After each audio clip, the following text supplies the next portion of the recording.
see it as a space where people that are interested in supporting food and farming entrepreneurs get to connect with those people. And people connect in a variety of different ways. Sometimes you just find really great customers that become cheerleaders in the community for your products, or your services, your businesses, your land, your farm. Some people end up becoming partners of sorts. They have a certain set of skills that you need, and they might be willing to donate their time to help your business out. And some eventually might end up writing checks and actually invest in those businesses. So we create events and opportunities. We try to, throughout the year, to get people excited about these types of businesses, and to just give people opportunities to connect around that. So that's in the short version, kind of how I like to explain Slow Money. Typically, we have an entrepreneur spotlight that shares their business idea. We have 1 to 2 each meeting. And typically, these are folks that at some point down the road are looking for funding. Noah's a little bit of a departure because, I don't know, if several months ago, Jenny Casa spoke about the new crowdfunding rules, and she talked a little bit about direct public offerings and kind of through that. She didn't tell us at the time, but she was working with Noah on the one for Farm Fresh View. So since that has been kind of a topic of interest, we wanted to have Noah just come up for even like 5 minutes and tell us a little bit about what a direct public offering is, and why it was a good fit for you. And maybe we have a couple minutes for questions, and maybe we can convince him to lead one of our discussions for open space. Sure. So, all right, thank you for being here. Well, again, my name is Noah Barnes, and I'm one of the co-owners of a company, Farm Fresh to You, which is an organic farm and home delivery company. We have about 60,000 active customers and farm about 600 acres.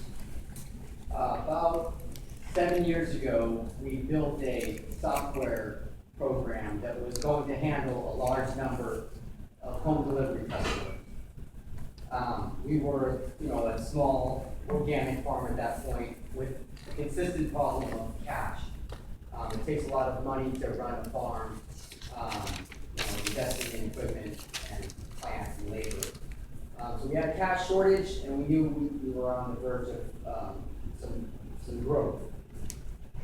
So we had the idea, well, why don't we put in our home delivery boxes a newsletter that says, hey, we will pay you a return on any money you loan us. And so first we talked to an attorney, found an attorney, and they said, okay, yeah, great, you can go out to accredited investors only, which that's the law in the US. If you're looking for money, you can talk to only people who are worth, I think it's $250,000 or above. And that's to protect people that are, not knowledgeable in finance. The government kind of assumes anybody who has $250,000 can lose it. But so that's the law. So we went out and approached these high net worth investors called accredited investors, and with reasonable amount of success, the program grew, and we raised a fair amount of money, about $1 million over a period of 5 years. This was a great way for a small farm to raise cash. The strengths of a farm are it reaches a lot of different people, and the people that it does reach understand the business and they're excited about the business. And so it's a great way for any farm to reach out to the community, and it's kind of a win-win. The farm grows more produce, the customer can, what we do is we give our customers a chance to receive their income in the form of produce. They can receive their interest in the form of produce, or cash. So we give them a higher rate for if they want their interest in produce, and a lower rate if they want their interest in cash. But let me go into why we decided to go into a DPO. 99% of our customers are non-accredited investors. They showed a lot of interest in the program. We had to say no because of the laws. And we kept asking, how can we reach out to people worth less than $250,000? And I talked to our lawyer, who was supposed to be an expert in investment, and he didn't know, he had no ideas. Basically, the problem with the DPO is that nobody knows about it. Even the lawyers that are supposed to know about investment law. Read more about it, read Slow Money, and met with Marco, and he said, "Gee, you guys have 60,000 active customers. With all that, all that range of customers, the large customer base, it's a no-brainer to do DPO." We reached out to Cutting Edge Capital, they're a local consultant, and within 6 months, we had a license to lawfully market to the general public a security, which in our case is you can receive 4.13% in the form of produce in our home delivery box for your investment, or 2.13% in cash. And it's a great way for us to reach out to the community, and in a win-win, they get a better rate than a money market, and we grow more produce. It provides us an alternative access to cash. Also, the customers that we do have are really energized.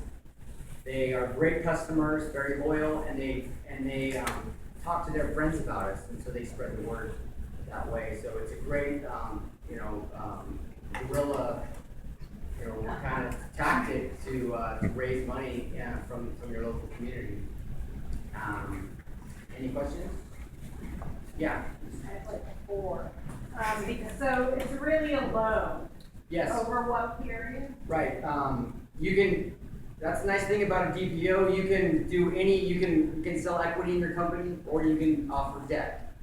But what we've done is it's a 10-year loan, but the customer can at any time ask for an early payback.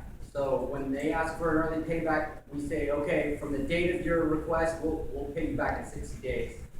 That gives us a little time to prepare. What we found over the years is 20% of customers get a request payback each year. Yes. Were most of your investors also your previously existing customers? Yes. Yeah, what we did was in every box and in our email list, we did an email blast and we put newsletters in our home delivery boxes. So we have not tried to reach out to the general public. I find that the best way to get investors is find someone who knows your company, who's comfortable with your company, and then go to your customers. Yeah. By law, do you have to have an existing relationship with the person that's in No, the not with the DPO. With No. the accredited investor, you need to have a pre-existing relationship. And so even though those customers were our home delivery customers, we didn't get in trouble for it, but somebody who worked for the state was a customer, and they said, actually, you guys are breaking the law with the accredited investors, because even though we knew them, we didn't know their ability to invest. And that is the definition of a pre-existing relationship. But with the DPO, that solves that solicitation problem. Just a comment. Yeah. What he just did would have been technically illegal had he not gone through the process of registering with the DPO. In other words, what seems to be the most logical thing, you stand up with people that don't know you or at least are interested in this thing, say, hey, I have this thing with this term, I'm looking at this money, this is the interest rate, can do that. That's the general solicitation. But with a registration through the DPO, he can do that. He can now talk to the general people about that. Yes. What's the minimum investment? Our minimum is $2,000. Who do you contact? And the state actually says that anybody can loan $2,000 as long as it's 10%, less than 10% of their net worth. So California does put some rules on who can invest, but it's a lot less than $250,000. Who do you contact? He wants to invest in your company. Sorry? DPO stand for? Direct public offering. So And it's a California direct public offering. Okay. And what's the structure of your company? We are a C corp, but it doesn't matter. Okay.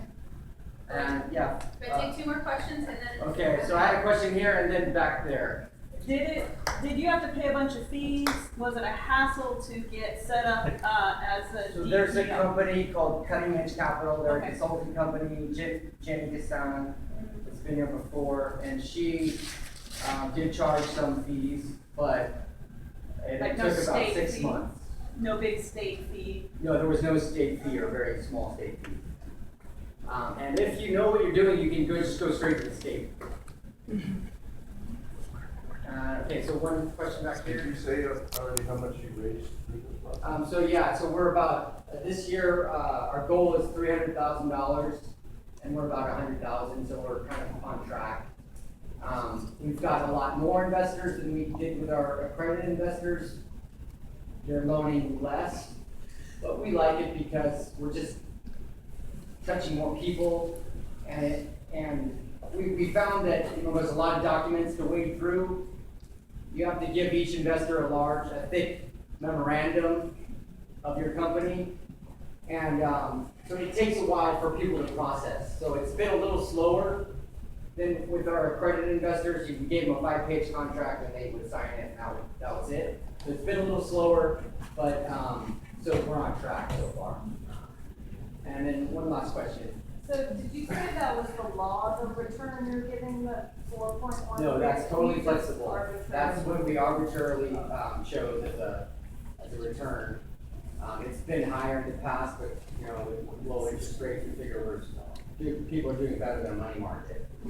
I hate to cut it off, because I can feel like everyone wants to ask more, so. But yeah, I'll be around. We'll be here, and we're just starting to talk about open space, and maybe we can convince you to have maybe a breakout session if enough people are interested to answer more, but I know it was short, but thank you for. Thank you.